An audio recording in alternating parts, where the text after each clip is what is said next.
तो दोस्तों स्वागत है आपका आपके अपने YouTube चैनल एग्जाम वन पे। और आज मैं चेतन सगूजा फिर से लेके आया हूँ एक बहुत ही इंपॉर्टेंट अनाउंसमेंट। इस बार जो अनाउंसमेंट निकली है वो इंडियन आर्मी ने निकाली है एमएनएस के लिए। एमएनएस मतलब मिलिट्री नर्सिंग सर्विसेज। तो ये जो टोटल पोस्ट निकली है अराउंड 200 पोस्ट निकली है एमएनएस की। और इसकी जो स्टार्टिंग डेट है 11 दिसंबर को एप्लीकेशन इसकी मतलब स्टार्ट आप फिल फॉर्म भर सकते हैं। और जो एंड की डेट है वो 26 दिसंबर की है। लेकिन ये ध्यान रखना एग्जाम डेट बहुत ही पास है, 14 जनवरी 2024 को इसका एग्जाम भी है।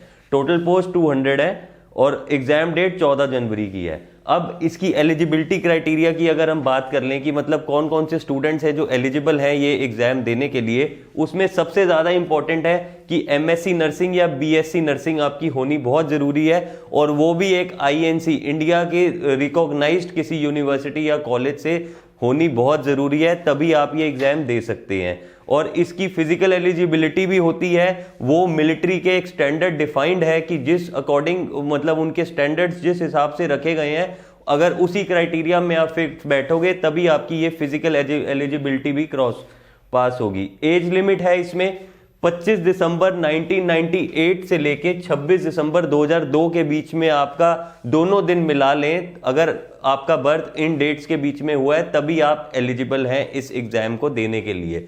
अब सिलेक्शन प्रोसीजर की बात करें तो सिलेक्शन प्रोसीजर में आपका कंप्यूटर बेस्ड टेस्ट होगा सीबीटी ये आपका 14 जनवरी को होगा 2024 में। और जो आने वाले एग्जाम में मतलब जो सब्जेक्ट्स हैं इसमें उसकी हम चर्चा डिटेल में करते हैं। तो उसमें आपका एक नर्सिंग एप्टीट्यूड का सेक्शन आएगा, एक इंग्लिश लैंग्वेज आएगी और जनरल इंटेलिजेंस आएगी। जनरल इंटेलिजेंस क्या होता है बच्चों? जनरल इंटेलिजेंस होता है रीजनिंग एबिलिटी। इसमें इट विल इंक्लूड बोथ आपकी वर्बल और नॉन वर्बल रीजनिंग दोनों आएगी इसमें। और जो मेनली टॉपिक्स हैं वो आपको series completion, analogy, classification, blood relation, direction sense, logical Venn diagrams, इनकी डिटेल वीडियोस तो हमारे यूट्यूब चैनल पे आपको मिलती ही रहती हैं। दूसरा इंग्लिश लैंग्वेज का सेक्शन है। इंग्लिश लैंग्वेज में आपकी ग्रामर भी आएगी, वोकैब का सेक्शन भी आएगा, रीडिंग कॉम्प्रिहेंशन के पैसेजेस भी आएंगे और इससे रिलेटेड आपका पैरा जंबल्स भी आएगा। तो इंग्लिश भी पूरी ही आएगी, एक तरह से जनरल इंग्लिश आएगी, ग्रामर वगैरह मिला के सब कुछ। अब जो मेन जिसकी वेटेज है वो है नर्सिंग एप्टीट्यूड का सेक्शन। नर्सिंग एप्टीट्यूड में देखो बच्चों टोटल होते हैं 15-16 चैप्टर्स होते हैं, 15-16 यूनिट्स कह सकते हो आप उनको। और उसमें आपकी कम्युनिटी हेल्थ वर्किंग, पूरी मतलब ह्यूमन बॉडी एनाटॉमी, ये सारे जो मेन इंपॉर्टेंट टॉपिक्स हैं, मिडवाइफ, नर्सरी, ये सारे 15 टॉपिक्स हैं जो डिटेल में आते हैं। और इन्हीं में से मैक्सिमम क्वेश्चंस आएंगे। जो आपकी मेन वेटेज होगी वो नर्सिंग एप्टीट्यूड की ही होगी। और इंग्लिश और रीजनिंग तो जस्ट एक सपोर्टिंग सब्जेक्ट है। इसमें मतलब अगर आपकी 20-25% इंग्लिश से आएंगे, 20-25% रीजनिंग होगा, 50-60% जो क्वेश्चंस आएंगे वो नर्सिंग एप्टीट्यूड के आएंगे। 50-60% क्वेश्चंस आपके नर्सिंग एप्टीट्यूड के ही होंगे। इस बार एमएनएस ने बहुत बड़ा बदलाव किया है, पहले इसका पैटर्न अलग था इससे, इस बार सब कुछ चेंज हुआ है और नर्सिंग एप्टीट्यूड की वेटेज बहुत ज्यादा है। अच्छा, हिंदी मीडियम वाले स्टूडेंट्स के लिए ये एक दुख की खबर है कि इसमें जो मीडियम होगा वो सिर्फ इंग्लिश ही होगा।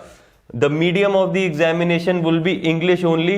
टोटल 2.5 घंटे का ये एग्जाम होगा, टोटल 2.5 आवर्स का एग्जाम होगा, 150 minutes you have in total.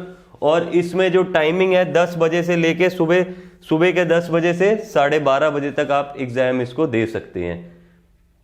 तो अब आपको इसकी तैयारी के लिए जो अपना सबसे मेन इंपॉर्टेंट जो आपको सेक्शन उठाना है वो आपको नर्सिंग एप्टीट्यूड का उठाना है। तो अब ये तो बात थी एग्जाम की, क्या रिजल्ट, क्या मतलब क्या प्रोसेस है, कौन कौन से स्टूडेंट एलिजिबल हैं। अब ये देखते हैं कि इससे करने से मिलेगा क्या आपको। मिलेगी आपको लेवल 10 की नौकरी, लेवल 10 की नौकरी मिलेगी। और आपको lieutenant rank will be awarded for this same post in military nursing officers. मतलब मिलिट्री नर्सिंग ऑफिसर्स को ग्रेड 10 की पोस्ट मिलेगी। और इसका आपको ग्रेड पे पता है 56,100 टू 177,500 है।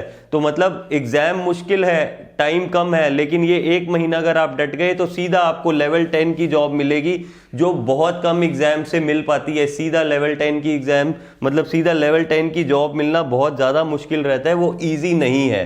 तो इस एग्जाम से आपको ये मिल सकता है। तो अब आपको पैटर्न देखना है इसका सारा, क्वेश्चंस के मैंने आपको बता दिया कि नर्सिंग एप्टीट्यूड की वेटेज ज्यादा रहेगी, जनरल इंग्लिश और रीजनिंग आपकी स्ट्रांग है तो उसको पहले ही आप अपना पक्का कर लो, ताकि आपके 30, 35, 40% के मार्क्स आप अपने सिक्योर कर लोगे। बाकी नर्सिंग एप्टीट्यूड के लिए 1 महीना है, आप ढंग से तैयारी करो। और नर्सिंग एप्टीट्यूड की भी हम कोशिश करेंगे कुछ वीडियोस आपको प्रोवाइड करें यहाँ पे अपने चैनल पे, तो आप बने रहें हमारे चैनल एग्जाम 1 पे। मिलते हैं आपको नेक्स्ट अनाउंसमेंट के साथ। Thank you.